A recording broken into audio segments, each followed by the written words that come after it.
Dwayne Walker, what's going on? Hey, doing good. How are you doing? Yeah, doing great. Like, just, had a great day. Just, being creative. Yeah. You are the author of 48 Keys of Creativity, Create or Die. He wrote this book, this marvelous book. How do you feel about that, number one? Like, No, it's crazy because I always had on my bucket list to write a book. And it actually goes back a little further. I found a book that I had when I was 8 years old. And in the book, I would just document random things going on in life. And on the page in the book, it said, what do you want to be when you grow up? And it had different things around the book. Yeah. And you could just circle different ones. And one of them said writer. Really? And so when I saw that, I was like, wow, it's crazy because it was right when I was finishing like the last chapter of the book. And it just felt like a full circle moment. So I feel like it was always in me to write a book. And then it's just amazing how this one came to be because I didn't essentially set out to write a book. I just set out to study creativity and it turned into this. I love it. And I've actually been reading it myself. If you guys don't know, this is actually Major Seven's brother, blood brother. And when I interviewed Major Seven, which that episode, if it's out now, if it's not out, but you will see it, he also told me to speak to his brother and I should read this book as a creative. And it's definitely been helping me. Halfway through the book, and it's amazing. The title is so bold. What made you choose this as the title? So I think that, twofold. It's like I had a feeling that this title would resonate with people, specifically creatives. When I showed the title and the book to people, you either get one of two reactions. You either get somebody saying, it's just like a shocking reaction. Yeah. Or you get someone feeling deeply understood. Yes. Because creative people know that if you're not being creative, if you're not engaging in your creative passions, something in you dies. Yeah. And you feel like you're just like a walking dead. And so I wanted to touch on that in the title. And I talk about my process of landing on saying this is the final title of the book, but that's how this specific title came to be. And I love it because when I first looked at it, Create or Die, it definitely touched me because I'm like, man, like I feel so out of place and I feel so like alone when I'm in a room full of people that's not creative or I'm not doing or living to my full potential. So it definitely resonated with me. And then even opening the book, getting to read it, it definitely hit. You know what I mean? Like and it. and I'm like, okay. How did your own creative journey begin? So I feel like for as long as I remember, I feel like I've always been creative. And you spoke a little bit about like childhood and just doing little things like writing down. I remember. Oh, yeah, for sure. Yeah, no, like my childhood was full of creativity. I attribute that to my parents nurturing that in me since I was a kid. So when I wanted to be a ninja, they put me in ninjutsu. When I wanted to be a scientist, they built a science lab in my basement. When I wanted to play an instrument, I took piano lessons, played the saxophone, all types of things.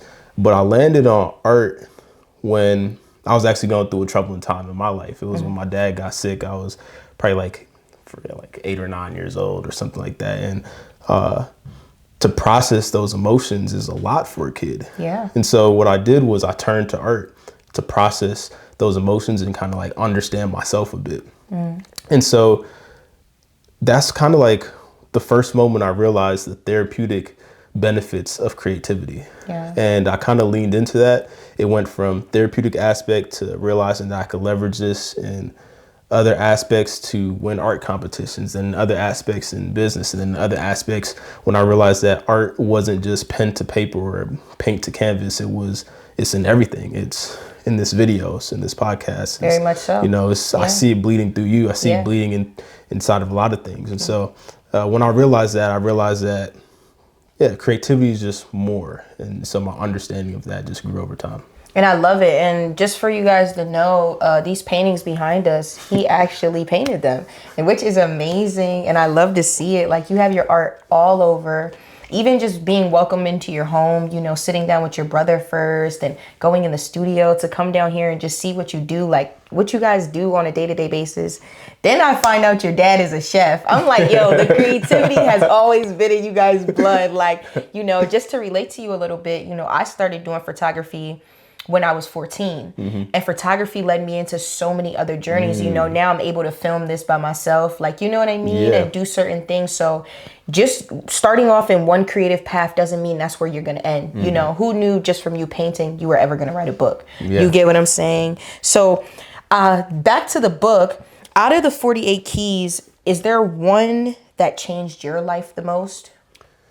I think, and this is actually crazy because that you brought up childhood, but I'm not sure. I'm pretty sure it's in the second half of the book, but it was Key of Children. You will notice that chapter is a little bit longer than the other ones. It's because when I started writing about that one, I think it resonated deeply with me because I'm not sure if you know this, but I also have an online art education company that has taught 60,000 kids in over 100 countries. Oh, wow. That platform that I built is called Sparkith. That platform there was something in me when I heard the quote by Pablo Picasso that every child is an artist. The problem is remaining an artist once they grow up.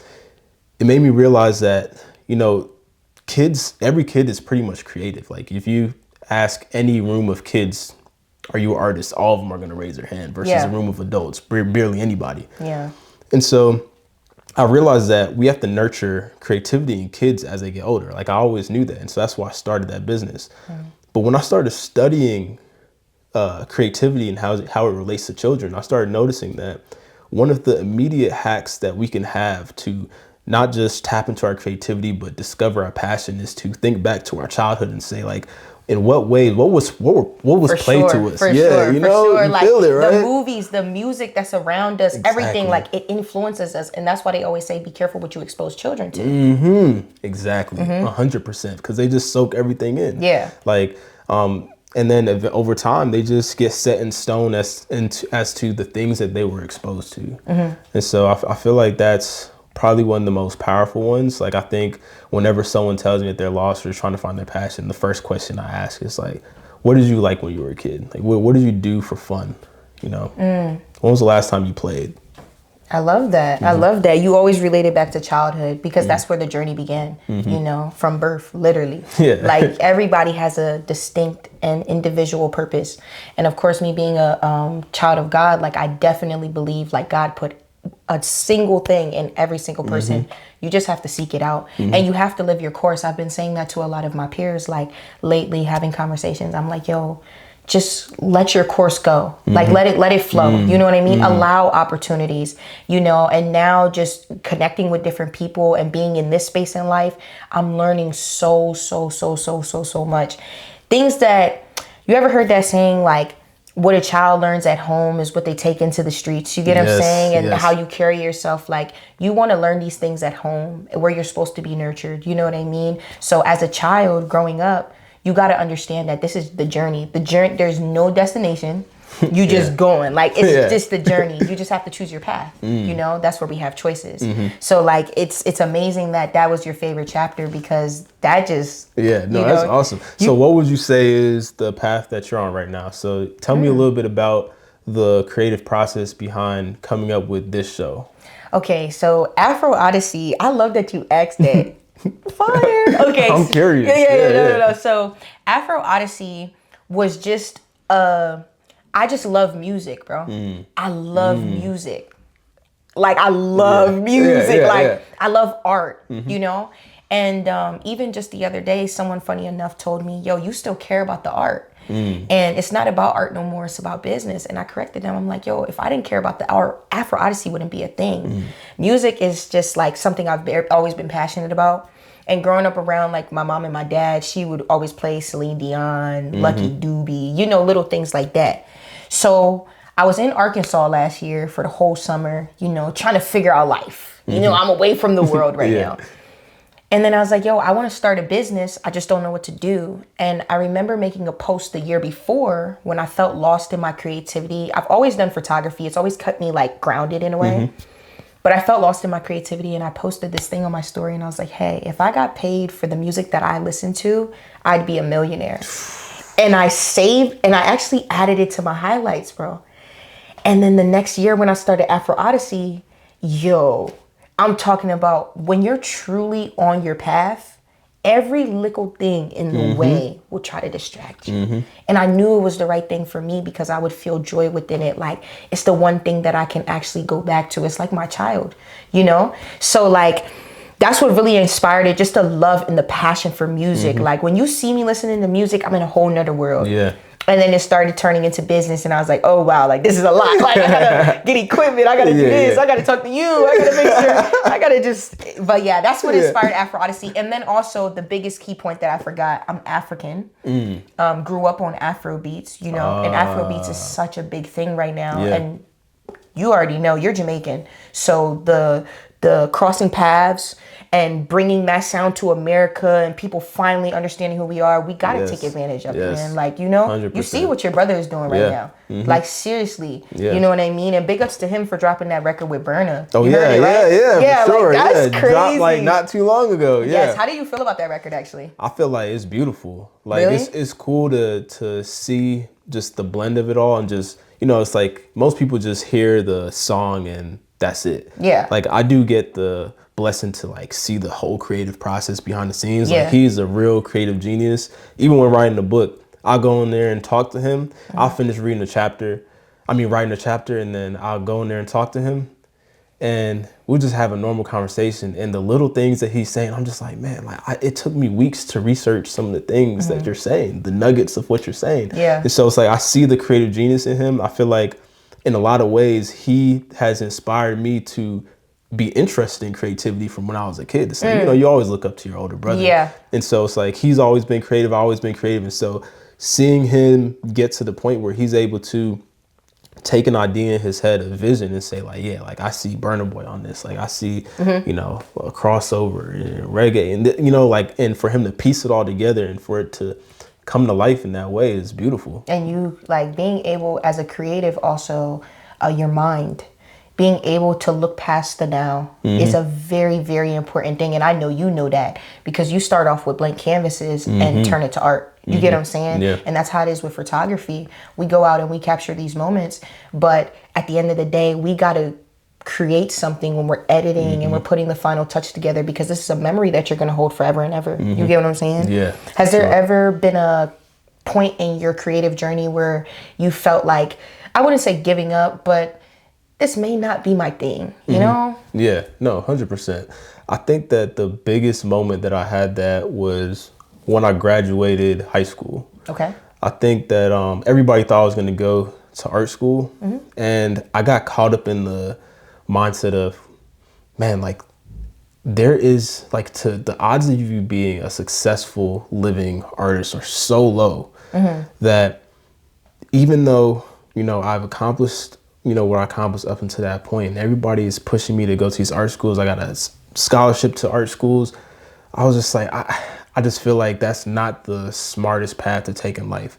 I let the societal pressures of, what success looks like determine, if I should continue down the path of studying art or not.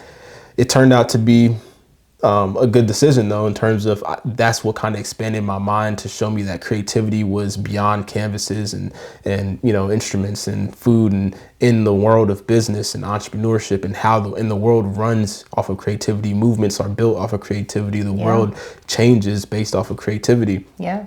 And how you bring those ideas to life to impact and influence other people. And so during that time, during that time until now, I feel like I went through the process of, kind of like putting art to the side, trying to rebrand myself from artist. Like my for example, I guess to sum it up, my Instagram name used to be I Paint, I Draw. Graduated high school and I turned it to Art of Business. So it's like I'm both an artist and I'm a business person. And so I lived that life for 10 years. And throughout that process, I expanded the things I've done creatively to, poetry, to, painting, to design and video and things like that. And it circled back to where I realized that you don't have to create for some external validation. Like, you can create for the purpose of creating. The creative process not just creates art, but it creates yourself. Yeah. You know, you change in that process and you come out a different person. Yeah. You know, one thing that I get stuck on, and we definitely got to talk a little bit deeper about it, but I get stuck so much on the creative process.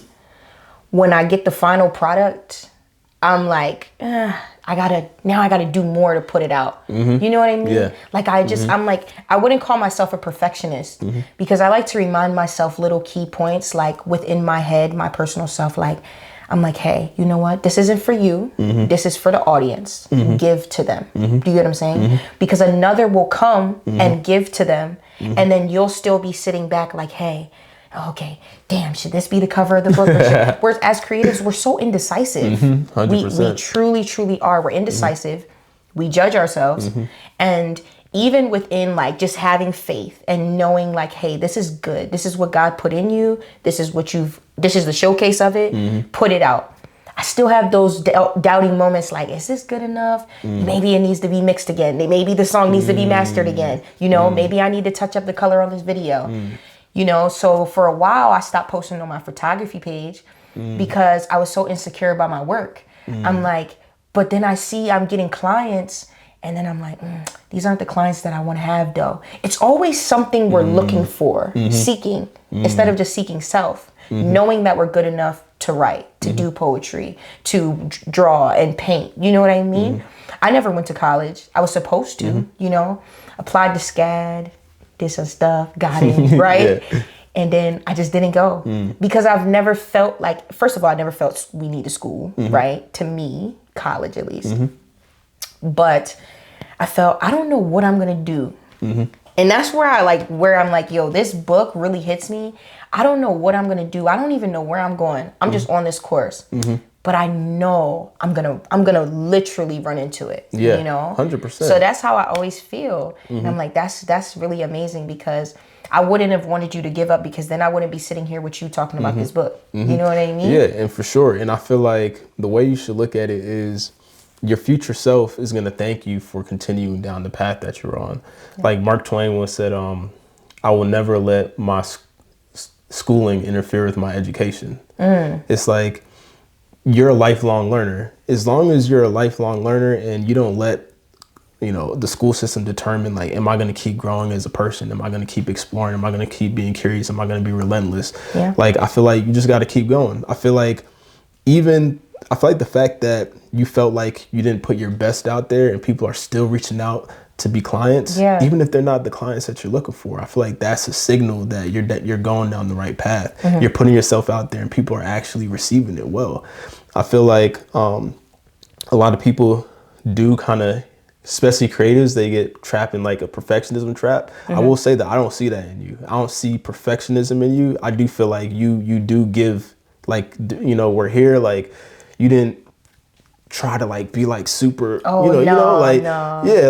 like you kind of like, we're just like, no, like this is exactly what it needs to be. And like, let's get into this conversation. Like you are more excited about this conversation than the what do we call it? The aesthetics. It's just like whatever. Yo, like, you know, it's crazy. Like, I'm so cool. I feel like I'm cool, but I'm so cool. Like I'm a chill person. You get, I'm like, let's solve a problem. Okay, we need a tripod. Okay, we need lights. Okay, let's figure it out. There's always a solution. Always. Do you get what I'm saying? Unless the camera dies. You know what I mean? But like, no, there's always a solution. Use the phone. So I'm like, yo, I've had to learn this though. This wasn't me always. You get what I'm saying? I was that shy girl that walked into the room like, hi, I want to interview you. And then you would have been like, yo, this is weird though. Like, you know what I'm saying? Like, I know you would have thought it, but it's like, no, like you got to walk in with energy. And that goes to all creatives. Like, be confident, yo. Be confident, because I've went through those years of just being the person in the back of the room and not wanting to play my music or not wanting to showcase my stuff. But then it's like, when they're like, but why are you just, I'm not just here. Like, there's a purpose as to why I'm here. So walking in here, I'm like, yo, let's just switch things up. Let's see which angle works better. Let's get to it. You know what I mean? Honestly, I'll say this, like, and I so confidence, I feel like, is very, very important. But I feel like a lot of creators feel like they have to leapfrog to confidence. Yeah. When I think that the first step is just being vulnerable. Like, if you have work, the scary part is just exposing yourself. It's exposing yourself enough to the point where you get that validation that you need to be confident. But first you have to put yourself out there. And so it's not about, you know, okay, like I feel great about this. I don't feel great about it, but I'm gonna put it out anyway. I feel like that's what creators should do. Yeah. And I feel like once they make that switch in their head, they start releasing more. And once you start releasing more, you start creating more, because now once you release it, you can move on to the next thing. Yeah. But if you don't, you're kind of stuck on that. It's always in the back of your mind. So release fast, kind of get in that flow of just putting yourself out there, and good things will come. What's your message to young Black creatives? Because you're a Black creative and a painter, you know, because especially us being colored people, there's so much competition. You know what I mean? Breaking into certain industries. Like, a lot of creatives, we may look back in the day and it's like this and this, but I'm like, you're a young Black creative. First of all, you're in Atlanta, which is amazing. But just to young Black creatives trying to really get out there with their talent, you know? Yeah, no, totally. I feel like first thing is, and this is just Black and people in general, community is important. Like, you should always find your community of creators who you can tap in with, inspire each other, motivate each other. I feel like another thing is realize that creativity is your superpower. It's your way of, I'm talking about being vulnerable by putting yourself out there, but I'm also talking about with yourself. There's a lot of healing that needs to happen in the Black community. And I feel like art is the way that we can do it. When you look at the greatest artists of all time, think about it. Think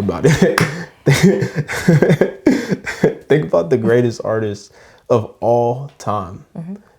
Like, most of them are people of color. Like, it's like people who, like, there's like this deep instinctual rhythm that we have. There's this deep instinctual art style that we have. There's a lot of appropriation that happens simply because there's just something deeply rooted in us, and maybe it was lost in that transition from Africa to the ship, or I don't know, but it's something that I recognize in Black people all the time. Like, we are deeply rooted in creativity, and a lot of times we don't know that simply because it's suppressed from our childhood over time. That's true.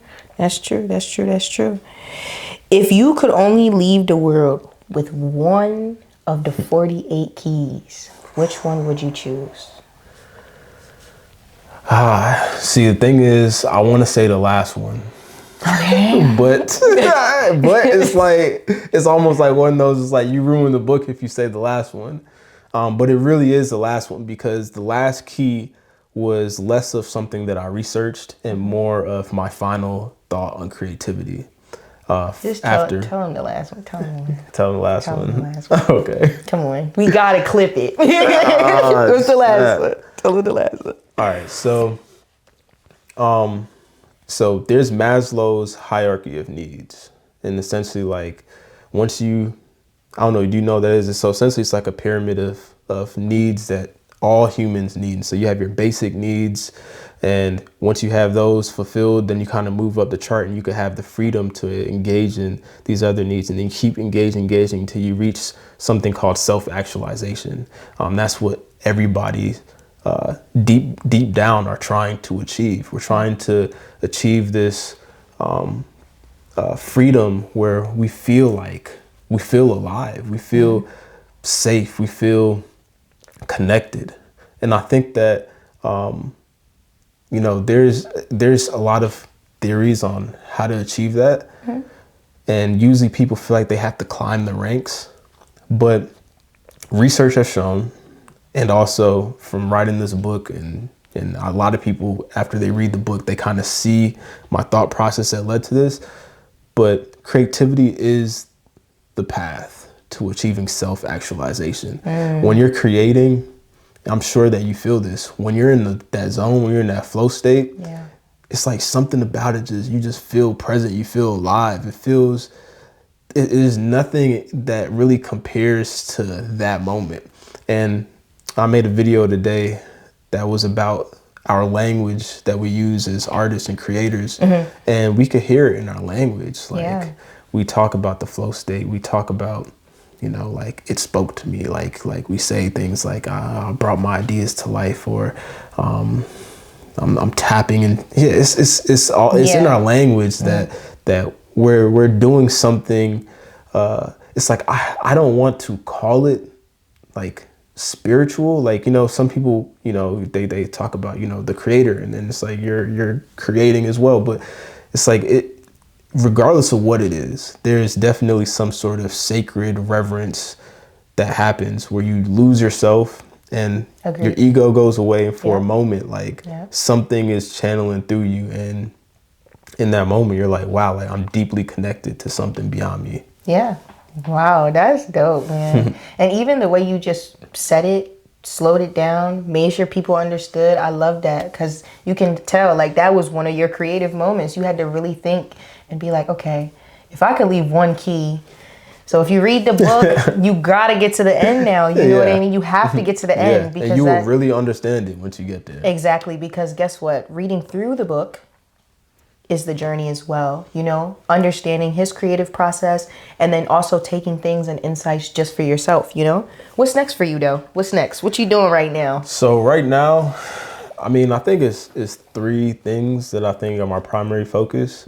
One is just building up my personal brand. So recently started a YouTube channel. You were telling me that off camera. About 2 months ago started, had 100 subscribers, and then now I'm at like probably like 18,000. So it's like, real? Yeah, it's growing pretty fast. 18,000? Yeah, 18,000. Yeah, that's good as a creative. Like that's like really, really good. Oh, appreciate it. Yeah, it's like growing, like, you know, and so it's like it's probably adding like 1,000 subscribers a day. And so I'm just trying to put out more content. And the good thing is, it's literally just me sitting down here just talking about creativity, and I feel like that's what like is my passion. Like it's perfectly aligned with what I want to give to the world while I'm here. And so there's that. There's Sparketh, which is the online art education platform. So I want to expand that beyond art. So not just art, but dance, music, all creative subjects. Okay. And then the third thing is I have a product called Stick It, which is... Stick It? Yes. It's very hard to describe, to be honest What's with Stick you. It though? It's essentially like a mini world building kit where you use stickers. It's essentially for all ages. It's I wanted to create a tool that was a way for any and everybody to instantly tap into their creativity.